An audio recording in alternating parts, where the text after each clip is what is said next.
Si leurs fils ne sont jamais retrouvés, si le Ngambi ne révèle pas ce qui leur est arrivé, on ne racontera pas le chagrin de ces mères. La communauté oubliera les 10 jeunes initiés, les 2 hommes d'âge mûr évaporés dans l'air au cours du grand incendie.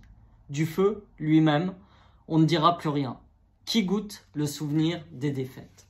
C'est un extrait du livre de Leonora Miano, La saison de l'ombre, qui est sorti il y a une dizaine d'années de cela. Et en cette journée internationale de la mémoire de l'esclavage, je tenais à vous le suggérer comme lecture parce que ça nous raconte dans ce roman comment 12 hommes sont pris dans leur clan et ne sont pas retrouvés par leurs proches. Si bien que le chef de village et des mères de famille se lancent à leur recherche.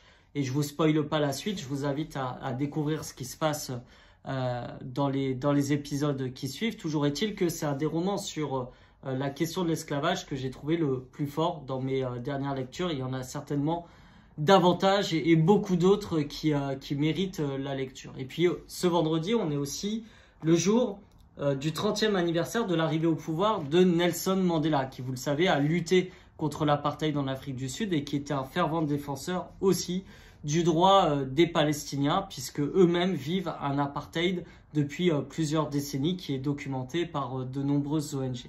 L'occasion d'avoir une pensée évidemment pour toutes les victimes et toutes les familles de victimes de l'épisode de l'esclavage, mais aussi pour les victimes actuelles à Gaza qui subissent les bombardements de l'armée du gouvernement d'extrême droite de Netanyahou. Toujours est-il que pour se divertir, mais aussi réfléchir surtout, je vous invite à lire ce roman de Leonora Miano, vous ne regretterez pas, ça s'appelle La saison de l'ombre. C'est pas très long, ça fait 230 pages, ça se lit vite. Et vous pourrez en connaître davantage sur l'histoire de l'esclavage aussi en Afrique subsaharienne.